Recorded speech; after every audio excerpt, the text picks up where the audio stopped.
All right, Katie, you ready to get started? Yes. All right, do we have the participants tuned in? I hope so. Okay, welcome everyone to today's webinar on air rate training for Year 1 states. We are going to give you some tips on successfully completing reviews and the ACF 404 report today. We want to get right into it because we've got a full agenda for the hour. Introductions real quick. I'm Mike McKenzie from the National Center on Subsidy Innovation and Accountability. I am a program integrity subject matter expert for the center and also the air rate specialist for Region 1, calling you from Madison, Wisconsin. Additionally, we have from Louisiana, Janae Williams, an air rate specialist for Region 7, and also the Program Integrity and Accountability Unit lead at NCSIA. And then last but not least, from Maryland, we have Katie Watts, who, in addition to being the air rate specialist for Regions 2 through 6 and 8 through 10, is also the air rate lead for NCSIA.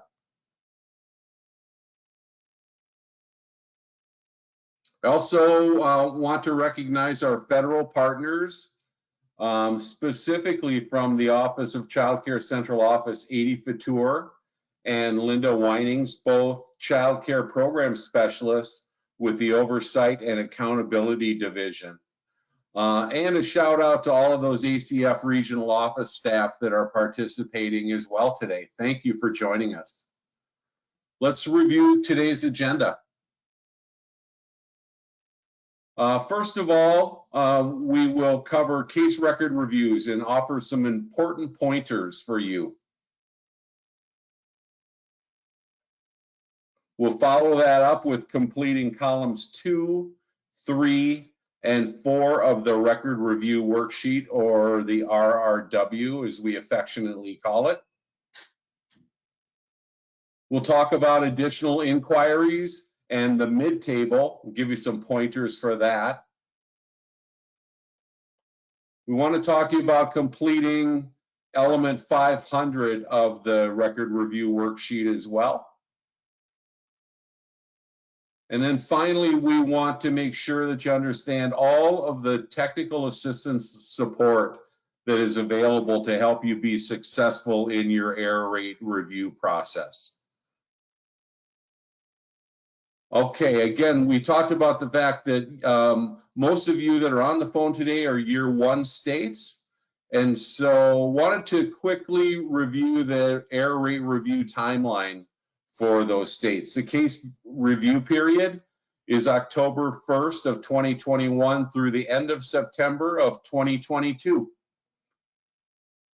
The last day to submit your sampling decisions, assurances, and fieldwork preparation plan, or your SDAP, is October 31st, 2022. You will submit that via the Online Data Collection System, or OLDC.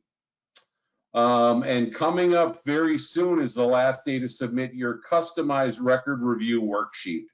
That you actually submit to your ACF regional office directly. That needs to be submitted by no later than December 31st, 2022. The last day to submit your state improper payments report, also known as the 404, is June 30th of 2023. And if your error rate is above the threshold, which is currently 10%, you would be required to submit a corrective action plan as well. It says here 60 days after the deadline for submitting your ACF 404. So really what that means, folks, is 30 days from June 30th, 2023. It's really a hard and fast date. So with that, we are going to jump right in. Like I said, we only have an hour, so we want to get through all of this information for you. Feel free to ask questions along the way. The first piece that we want to cover is case record reviews and some important pointers for that. And with that, I want to turn this over to Janae Williams at this time. Janae? Yes, thank you, Mike. Thank you. So as Mike stated, for this next portion of the webinar, we'll touch on a couple of important fact pointers for conducting case reviews. Specifically in this portion, we're going to discuss two areas, how to discern between front-end and back-end errors in conducting reviews, and how to address documentation from entities that are located outside of the lead agency. So let's start off with the front end versus back end errors. So these are terms that you will often hear us using. So we wanted to kind of clarify what we mean by them. So when we talk about front end errors, we're referring to those errors that happen during eligibility. This can mean something that happens at eligibility determination or redetermination, or a case action that was taken after the initial determination or redetermination. These errors are the responsibility of the eligibility workers or eligibility agency, and they may affect the type of care, the hours of care, the subsidy amount that was authorized. These are the type of errors that we look at during the error rate review. Now, on the other hand, back-end errors are not included in the current review, and these are errors that occurred after eligibility has been determined and the subsidy has been authorized. These may include and not limited to errors in issuing payments, time and attendance, or provider billing. If you run into an area like this, the lead agency, certainly wants to look into the error, but it would not be an error for the review. So let's look at a couple of examples. And this first example, the eligibility worker correctly authorizes full-time care, but due to a billing process, the provider was only reimbursed for part-time care.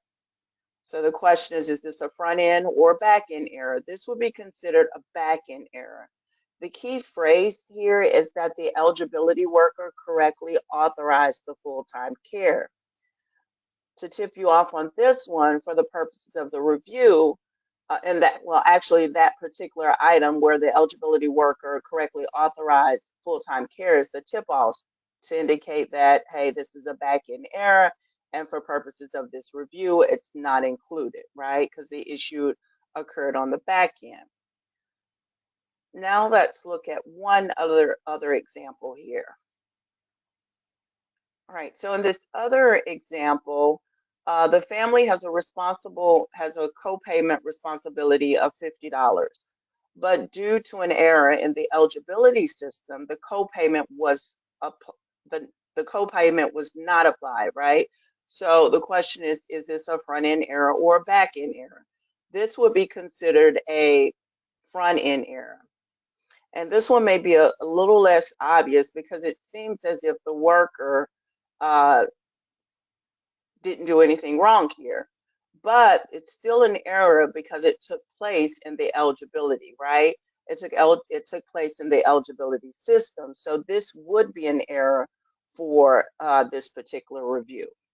So those are the two items to kind of distinguish from front end and back end errors and what should be included and what should not be included.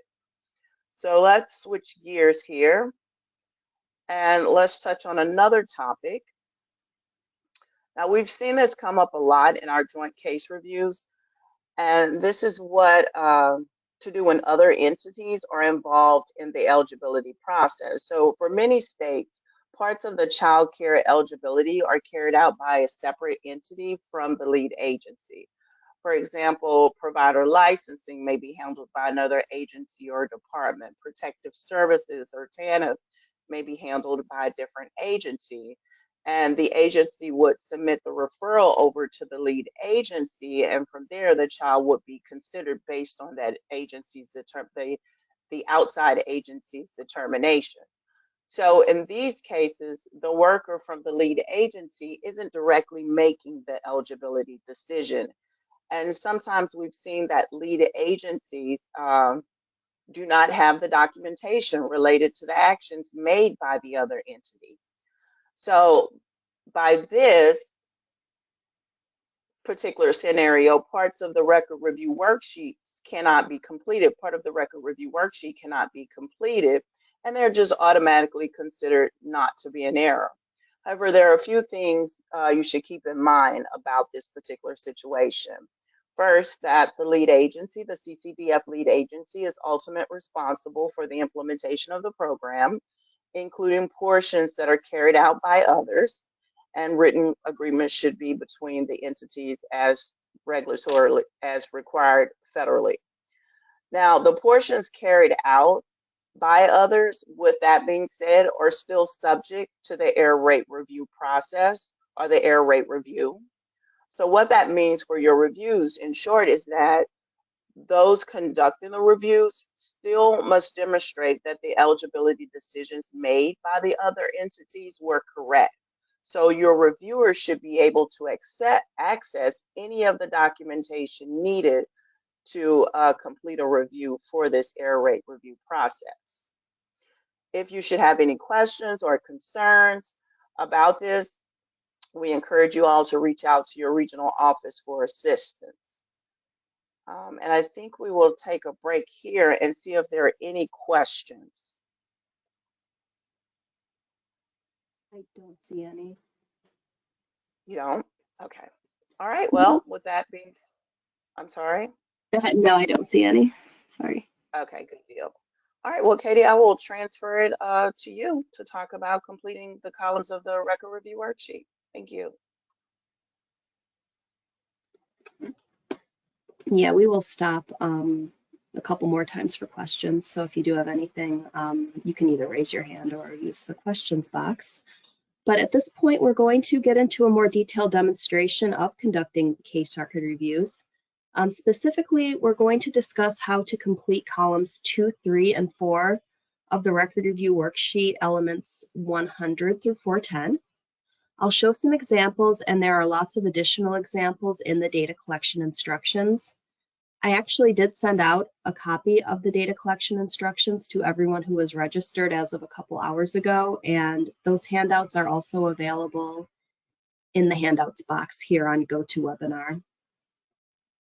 One thing to keep in mind as I go through is that since I'm going to be showing some examples, but the record review worksheet in these examples is not going to look exactly like yours because columns 1 and 2 are customized by the state. So yours is going to look a bit different, but the instructions are going to be the same no matter what your review worksheet looks like. So we're going to start with column 2, which is the analysis of the case. And this column generally includes a number of items, which again are customized to conform to your state's policies and procedures.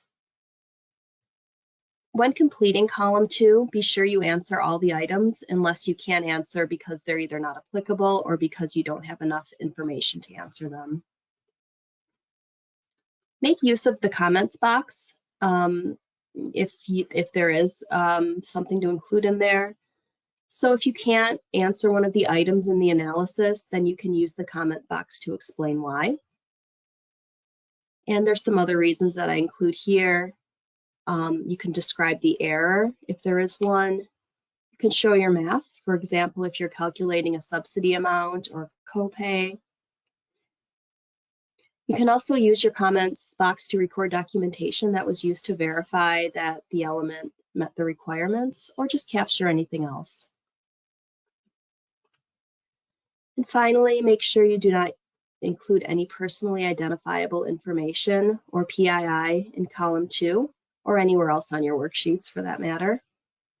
PII refers to anything that either alone or with other information could possibly be used to trace a client, a child, a provider, or anyone else that's involved in a case. So this could mean things like names, birth dates, addresses, provider names, employer names, and so on. So it's really important to avoid these on your worksheets.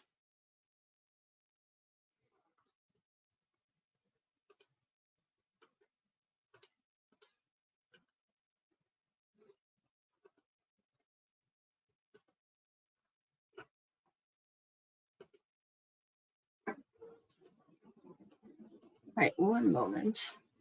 All right, so let's get into a couple examples of completing column 2. This first example shows element 310, which is the residency element, and there's no error here. And if you're new to conducting reviews, you might be wondering why I'm skipping over column 1 in this training, and that's because reviewers don't actually enter anything in column 1. That column just lays out what the reviewer will be looking for in that element. So once the reviewer has reviewed, looked over column 1, has an understanding of what that element entails, then they'll move on to column 2. So going into column 2, the different items here, the reviewer checked yes first for this first item. They determined that the parent is a resident of the state. And then in this example, there's a couple of items about verifying residency with instructions for reviewers to answer based on the date of the case action, since there was a policy change. The reviewer answered the first of these 2 items, and they left the second one blank because it was not applicable here.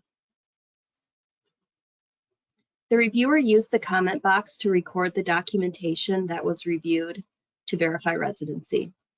So maybe your state has a specific item for recording documentation, but if not, then it's good to include that verification or documentation in the comments.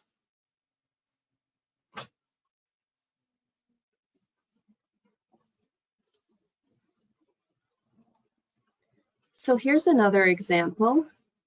This is an example of element 100, and here we're going to say that there was an error. So going down the column, the reviewer ticked yes for there being a signed application in the case record. The next question, are all the forms correct? The reviewer ticked no, and I'll get more into that in a moment. The next 2 items were on family assets and also if there was a current service authorization, and those are both checked yes. Here the reviewer used the comment box to describe the error, saying that the 4th page of the application had a couple of incomplete items.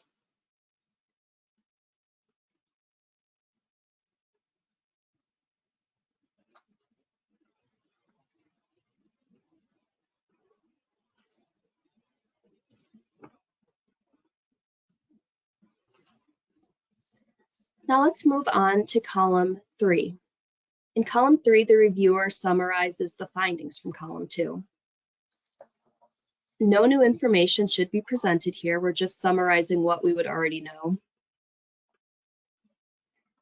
There are a few things that should be included in column 3. You'll want to say whether the element has an error, and if so, what kind of error was it? State whether the error was payment or non-payment, and if it was caused by missing or insufficient documentation. And as a quick side note, if you might be newer to this process, we often refer to missing or insufficient documentation errors by the acronym MID, and that's what we have here in the box. So you'll probably see MID, either me saying it or you'll see it on these slides. That's what it means.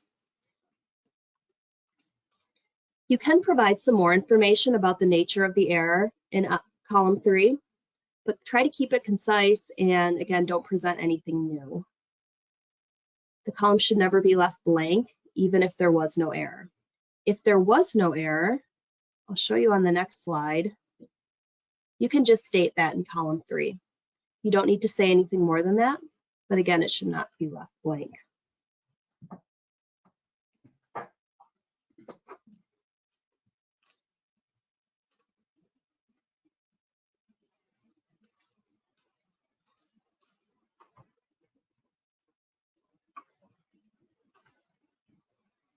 So here's an example of what column 3 might look like if there was an error. So we showed this example a few slides back. This is where the reviewer determined that the application was there, but there were a few items incomplete.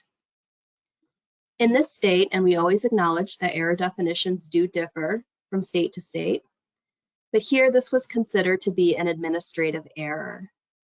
So looking at column 3, the reviewer stated that there was an error and it was caused by missing or insufficient documentation, or MID, and it was an administrative error.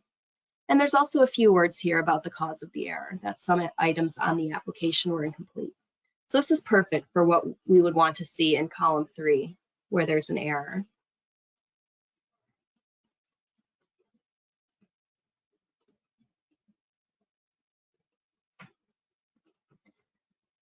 All right, moving on to column 4. Column 4 of the record review worksheet includes a number of items about the findings for that element. And the first item asks whether there was an error in the element, and the reviewer would employ a coding scheme of either 0 for no error or 1 for any error in the element. Item 2 asks whether there was missing or insufficient documentation. And there's 3 things that you could code here. If the element did not have any error at all, then you would code NA. And if there was an error and it was caused by mid, you would code Y. And if there was an error but it was not caused by mid, you would code N.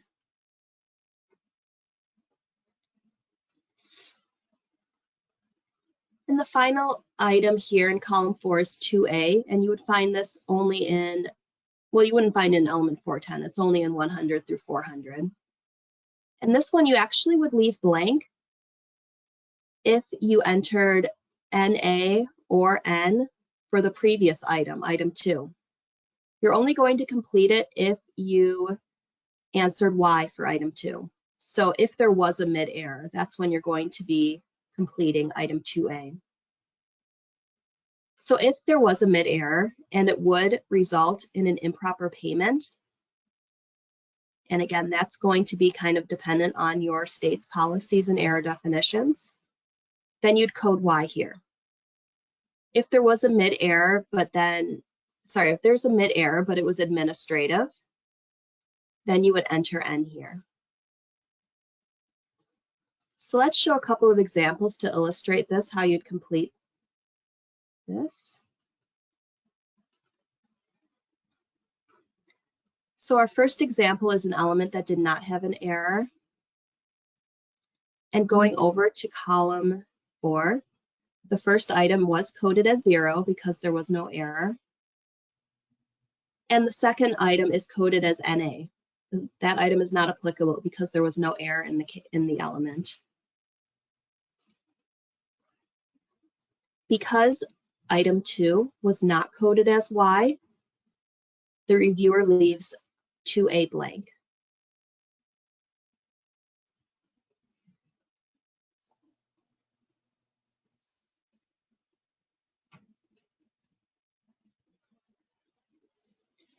And in example 2, we have a mid-administrative error due to the fact that the application was incomplete.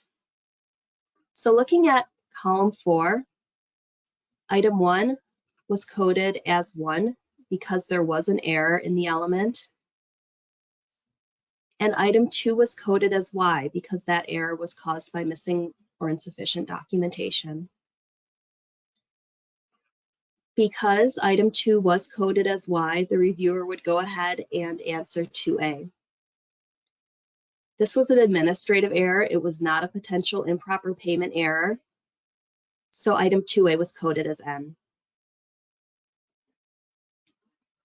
So in the next part of the webinar, we're going to address those errors caused by missing documentation that would result in an improper payment. But first, I don't think there's any questions that have come in yet. Katie, I don't see any questions, but could I just interject here for just a minute, please? Mm-hmm. So I want to go back and just address a statement that I made that I've become aware was off just a little bit. When I told everybody that the last day to submit your state improper payments report, or the 404, is June 30th of 2023. Mm-hmm. And then I indicated that you had 30 days after that deadline to submit your corrective action plan if you're over the threshold. The correct number of days is 60 days after the deadline. Okay. Of submitting your state improper payments report. And it's correct on the slide deck that you all have today in the handouts. but just wanted to clarify that and apologize for any confusion I might have committed before. So thanks, Katie. Yeah, no problem. And hopefully it's a non-issue because no one in this cohort will even need a corrective action plan, right? Exactly. Yeah. All right. Thanks for clarifying that. Yep. All right, so we're going to segue into completing an additional inquiry and filling out the mid-table.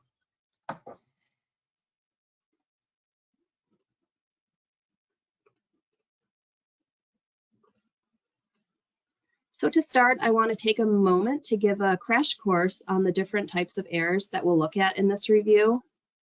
And I've already thrown around these terms a bit when showing the examples over the last few slides.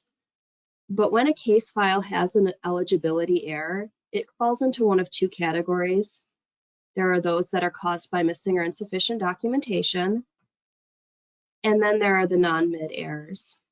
And those can be like income miscalculation, applying the wrong copay, or any other misapplication of policy. And then the mid errors can be broken down further into two types. There are those that cause improper payments, and then there are those that do not cause improper payments. We sometimes call those administrative or just non-payment errors. The non-mid errors can also be broken down into either improper payment or administrative. So over the next portion of this webinar, when we're talking about the mid-table and additional inquiry, we're just focusing on this one type of error, those mid errors that can cause improper payments.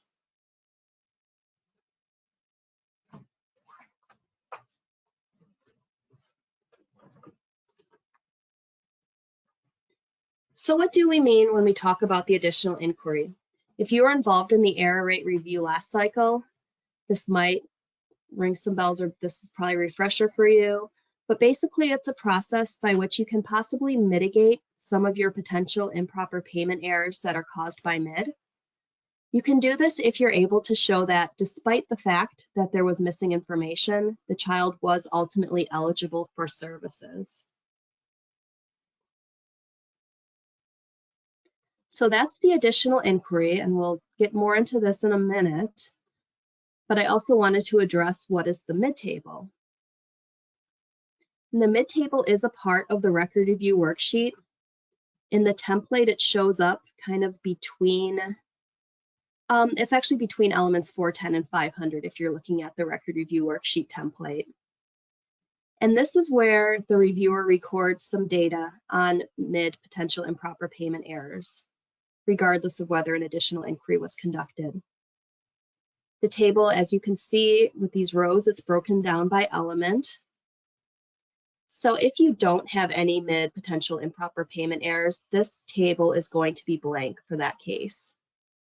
And if you do have one or more mid potential improper payment errors, you would fill out the table by referring to the element, the row with that element for the error.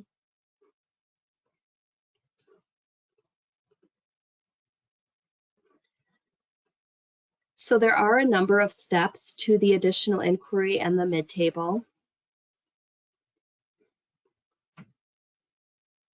The first step is to determine whether an element has a mid potential improper payment error. And if it does, step 2 is to determine whether an additional inquiry could be conducted. Step 3, conduct an additional inquiry if there is one that you can do. Step 4 is to complete the mid-table for that applicable element.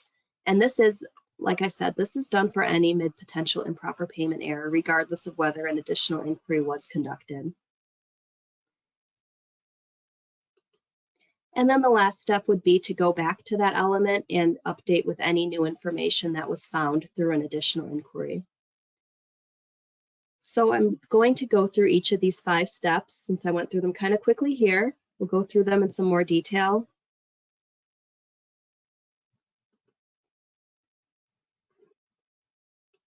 So let's start again with step 1.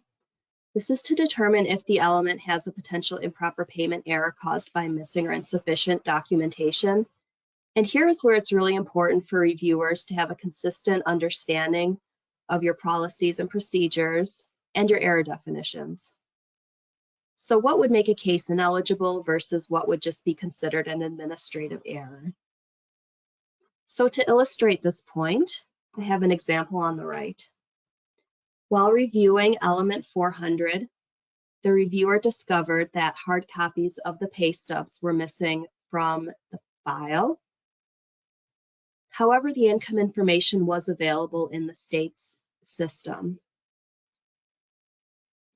So in some states, this might be a non-issue because everything is scanned into the system and there's no hard copies to deal with. But in this case, let's pretend that hard copies are expected to be in the case file. So in some states, this scenario might not be considered an error at all. It might be that as long as the information is scanned in the system, then it's fine. In another state, it might be considered an administrative error. And then in another state, it might be considered a payment error. So it kind of depends. I mean, we can't obviously tell you what is the case for your state, but we can kind of help you with deciding that. But it always kind of comes down to what is your policy and error definition.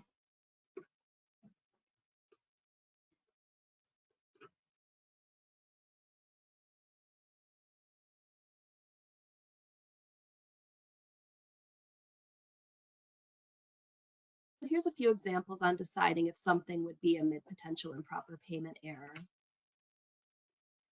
So let's say that in element 340, the case file is missing a school schedule to support hours of care. The reviewer contacts the local eligibility office and they find the missing schedule. So this would not be a mid-potential improper payment error. So initially, the reviewer thought that the case file was missing it, but it was in the hands of the local eligibility office. It just didn't get forwarded to the reviewer for whatever reason. So, you know, if you are dealing with a local eligibility office who's forwarding information to a reviewer, this might be kind of a first stop. If you think something is missing, is to contact that office to see if they do have that information.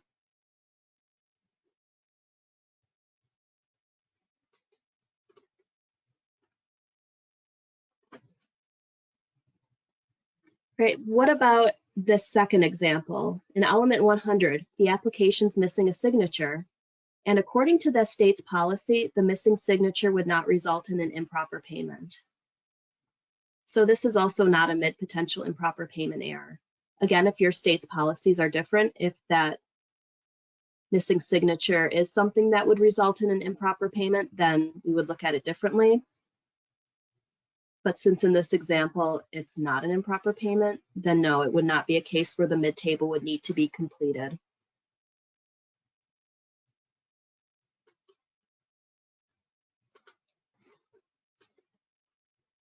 So this slide shows a couple of examples of what would qualify as a mid-potential payment error. So in element 400, there's missing pay stubs, which would cause an improper payment, and an additional inquiry was conducted. Or the second example, in element 320, employment verification was missing, and this would cause an improper payment in the state, and an additional inquiry was not conducted. So in both of these scenarios, the first one, an additional inquiry was conducted. In the second example, it was not. But in both cases, these are mid-potential improper payment errors, and the mid-table would need to be completed. So this is the first step, just kind of examining the error and determining if it is a mid-error that would result in the improper payment.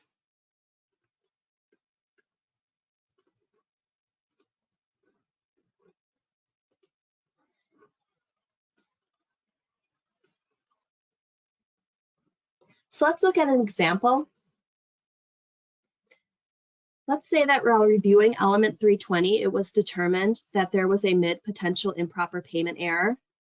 This is how the reviewer completed the element. First, you'll see that the first item in column 2 was left blank. The reviewer can't answer that because there was missing information. So it is okay to leave items blank if you genuinely cannot answer them due to missing information or if they don't apply. The second item was answered as NA since it was not a two-parent family. And the third item is the required documentation needed to verify need for service in the file, and that was answered no. The reviewer described the error in the comments, that there was missing work verification for the parent. Column 3 was completed, including the description of the error type.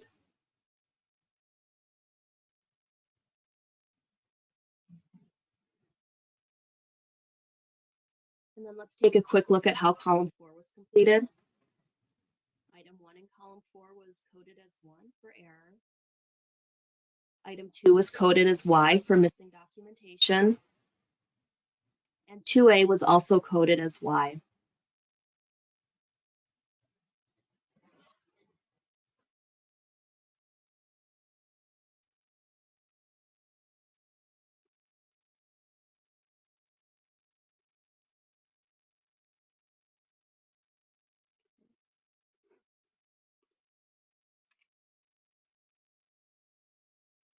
So in this slide, I've combined steps 2 and 3. I wanted to touch on what might be done for an additional inquiry. Now, if you were around last cycle, the scope of the additional inquiry has actually expanded a bit. Reviewers are allowed to use basically any resource within the state to determine if a client was eligible for services. So for example, you might consider checking electronic systems or shared screens. You can check in with other assistance programs in which the client is participating or has participated, or ask other state agencies that might be able to provide missing information.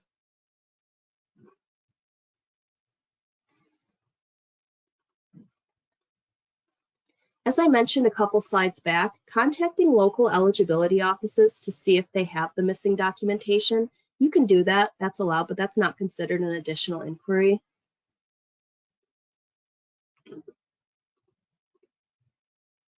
And seeking third-party verification is not allowed. So don't contact clients or employers or providers.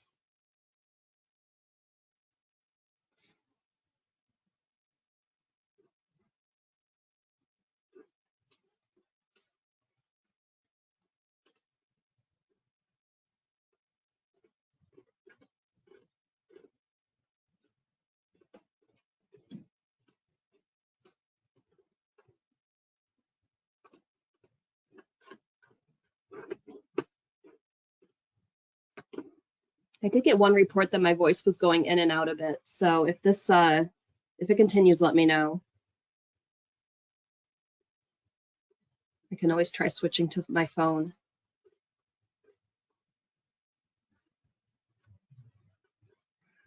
Right.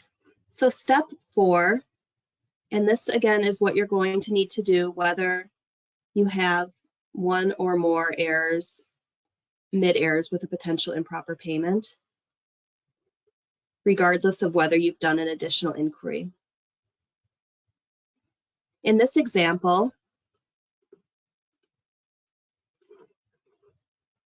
the reviewer did conduct an additional inquiry. And so this is how the mid table would be completed. First, the reviewer refers to the correct row that corresponds to the element that was in error. In this case, it's 320. In column 2, describe what documentation was missing or insufficient. And in this case, it was missing work verification.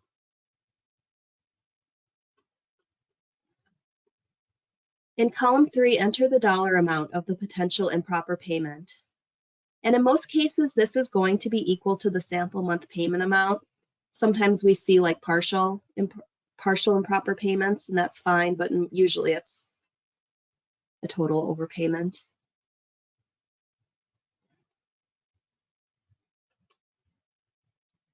Column 4 asks, is there an additional inquiry that can be made to mitigate the potential improper payment error? You would code 0 for no additional inquiry, or 1 if there was an additional inquiry that could be conducted.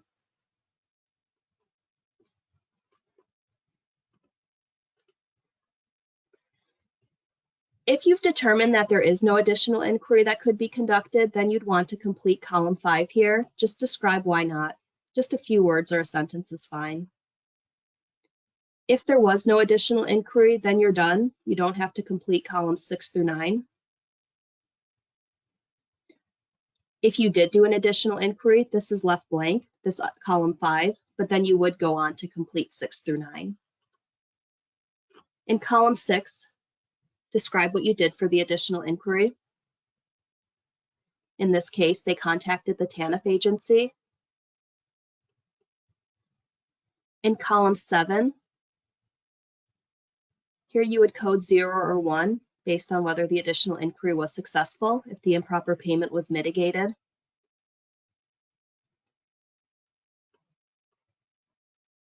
In column 8, enter the dollar amount that was mitigated. And again, usually it's the same. Sometimes we see partial here.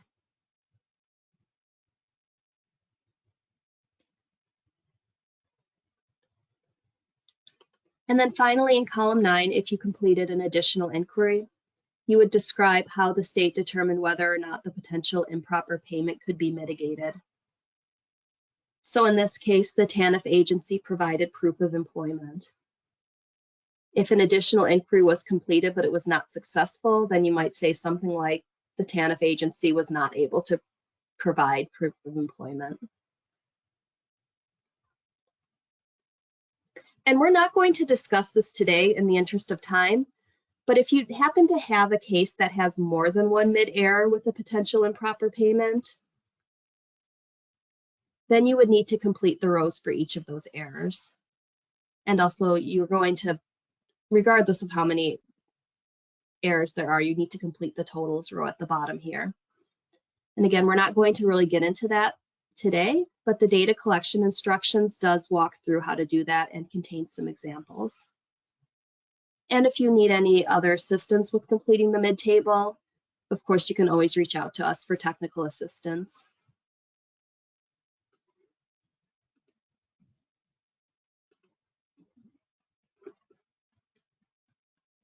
So if you did have a successful additional inquiry, the last step to this process is to update the element with any new information that you found. So here the reviewer went back to element 320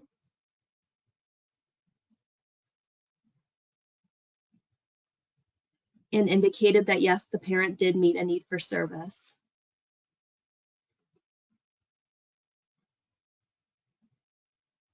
The third item down in column 2 is the required documentation needed to verify need for service in the file. They left this item as is. I mean, even though they were able to determine that the client did meet that requirement, the documentation was still missing from the file. The comments were updated just to say that that verification was, they were able to verify through additional inquiry.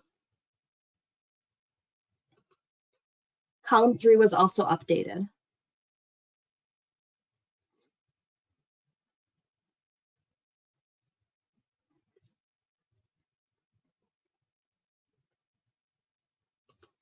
And then finally, column 4 was left as is. So there was a potential improper payment error. It was mitigated, but we are still going to leave column 4 as is. The element does still have an error, although it's kind of turned from a payment error to an administrative error here because it was mitigated.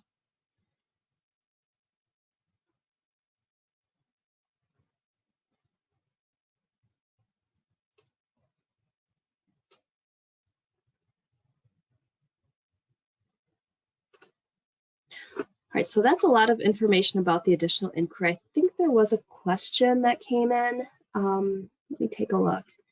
Yeah, so this was on the mid-table. Katie, you stated that if there were one or more errors, we would need to complete the mid-table. Then you gave examples where there would be errors, but a mid-table would not be completed. So yeah, I did say that if there's one or more mid errors with a potential improper payment, then the mid-table would need to be completed. So this goes back to the slide where I showed all the different error types.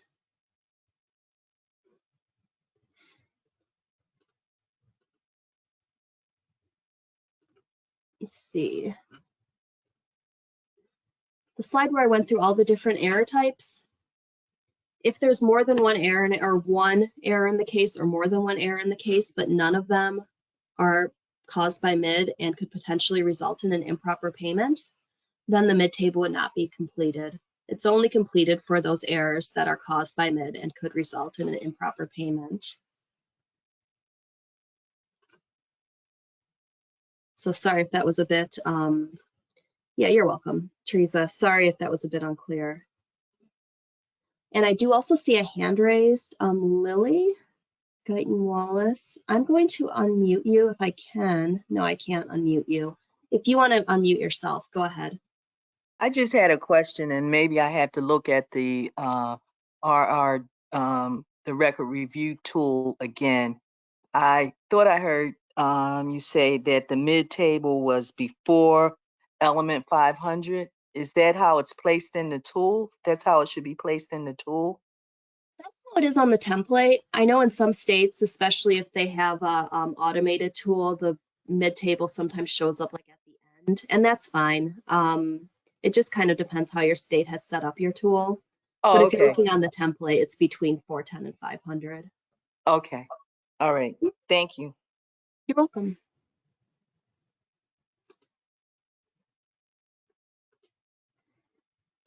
I think I've addressed what's come in. So I'm going to move to the last portion of the webinar, and this is on completing element 500 of the record review worksheet. And this is the last element of the worksheet, and this is where the reviewer summarizes the findings of the entire case. So unlike the other elements in the worksheet, element 500 only has 2 columns. In column 1, the reviewer would summarize the entire case, and this is kind of similar to how a reviewer would complete column 3 in the previous elements. You want to focus on if there were any errors that were found. If there were no errors, then you can just say that. Also, if there were errors, then cite those elements.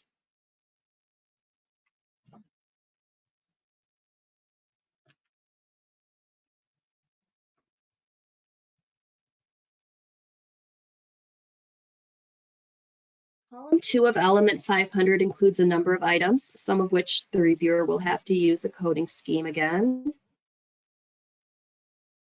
Item 1 is asking if there was an error or not. If your case did not have any errors, you would code 0. And if there were any errors, code 1.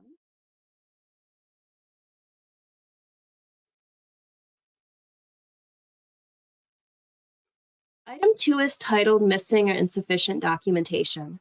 So if your case did not have any errors, you would code NA. If your case only had one error in it, you would code Y if that error was caused by missing or insufficient documentation, and N if the error was not caused by MID. So if there's only one error in the case, that's pretty straightforward. It can get a little tricky, however, if your case had more than one error. So in short, you would want to code Y if any payment errors were caused by MID, or if you didn't have any payment errors but had at least one administrative error caused by MID. And then you'd code N if the case had payment errors but none were caused by MID, or if there were no payment errors, but there was at least one administrative error and none of them were caused by MID. So if you didn't quite catch all of that, I don't blame you, it's a bit confusing. So if you do run into a case, if you want to, kind of dig into this a bit deeper, I would encourage you to refer to a handout that I sent prior to the webinar on coding element 500. It's also in the handouts box. This handout contains a flowchart that just addresses this. There's also some examples in the DCI. And I'll show an example here in a minute or so.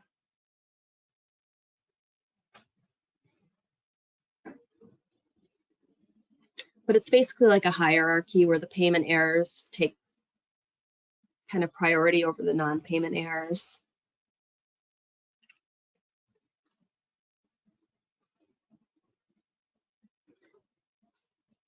But to start, I'll show you an example of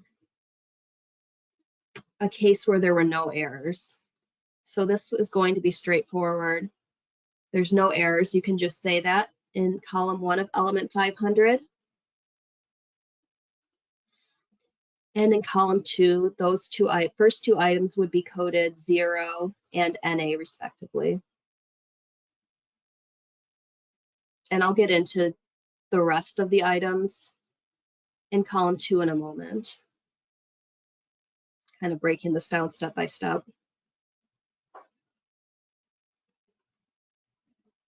Example 2.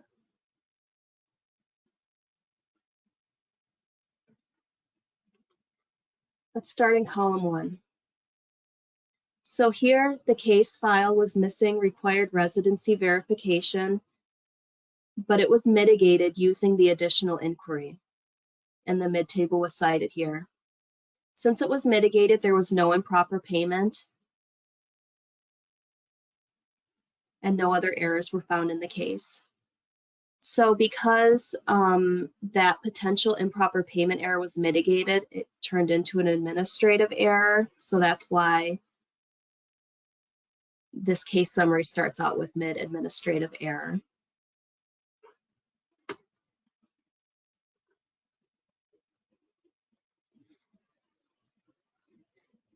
In column 2, item 1 was coded as 1 for error, and it was coded Y for, item 2 was coded Y for missing documentation. In the third example, here we have multiple errors. So let's take a look at column 1. This case had an improper payment error found that was caused by an incorrect copay being applied. Elements 400 and 410 were cited. There was an overpayment of $25. There was also an administrative error caused by missing documentation found in element 100.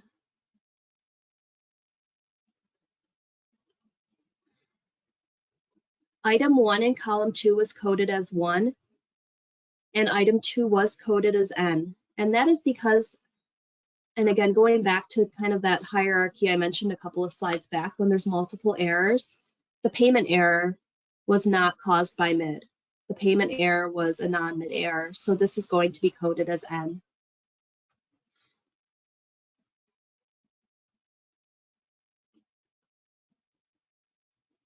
So let's address the last items in column 2 of element 510, or 510, element 500.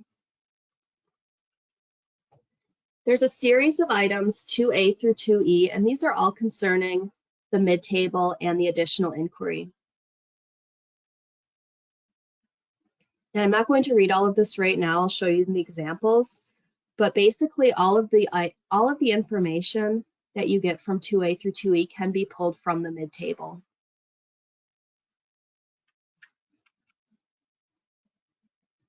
And I'll go through each of these in the example.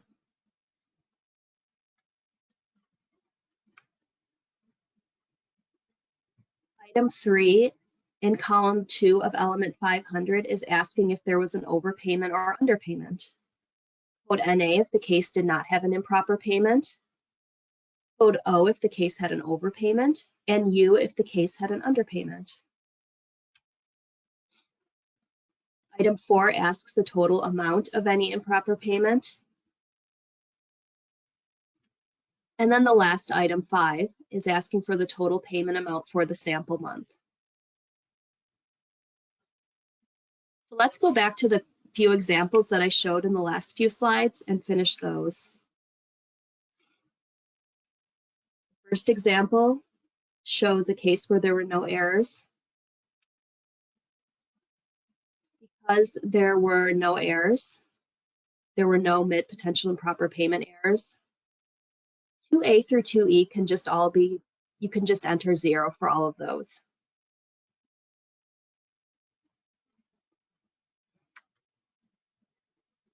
And you can see items 3 through 5 here. There was no improper payment, so 3 is just NA. 4, the reviewer entered 0. And 5 is the payment amount for the sample month.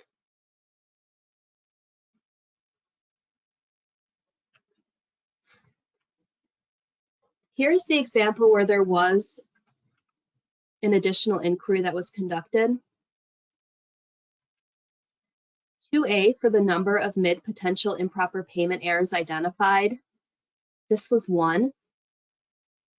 In 2B, the reviewer entered the total amount of mid potential improper payment errors, which was $175. 2C, the number of times an additional inquiry was used was 1.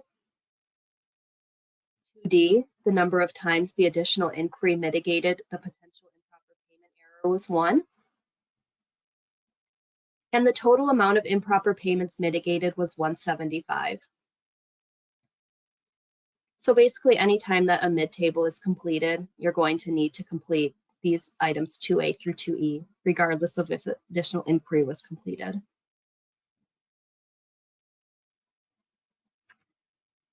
Moving on to item 3, because that additional inquiry mitigated the potential improper payment, this could be coded as NA. There was no overpayment or underpayment.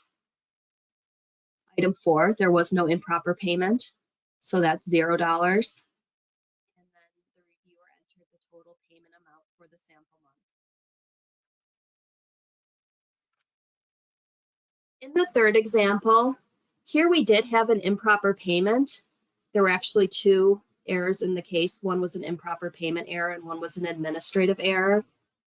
But that improper payment error was not caused by missing documentation. So 2A through 2E are all 0 again. There was an overpayment, so they've entered O here. And in 4 and 5, the reviewer has entered the total amount of the improper payment as well as the total payment amount for the sample.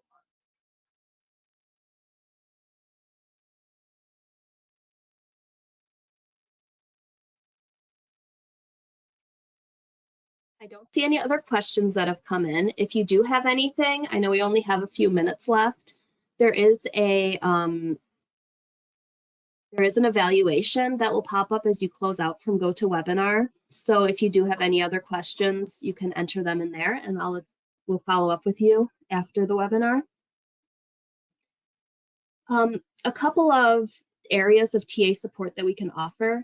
If you haven't yet submitted your record review worksheet to your regional office, you can feel free to send us a draft and we can look it over and offer some feedback on it before you do your official submission. Once you've started your reviews, if you've completed some record review worksheets and you either have any questions on them or you just want to check to make sure that you're completing them correctly, all of this coding and all of these different things in the different columns, if you want to make sure you're doing them correctly, you can send some to us and we'll take a look at them and give our feedback.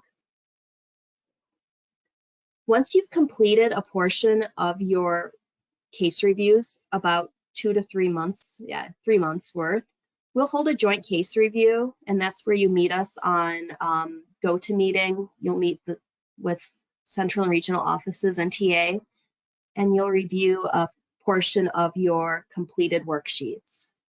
And again, we'll just offer some feedback on what you've found in your reviews, make sure you're completing the worksheets correctly and all of that. If you have any questions about anything regarding the error rate, your case reviews, any tricky cases you've come across, reach out to your ACF regional office, and we're happy to, they'll be happy to set you up with some technical assistance. And I did get your question, Pam Trimble, and yes, I will send that to you. But I don't see anything else that's come in. So at this point, it has been an hour. It's 4 o'clock Eastern. So we're going to close out for now. Thank you so much for your time and attention. We look forward to working with all of you as you start your reviews. And I hope all of you have a nice holiday season and a great end to 2022. Thank you, everyone. Take care. Bye-bye.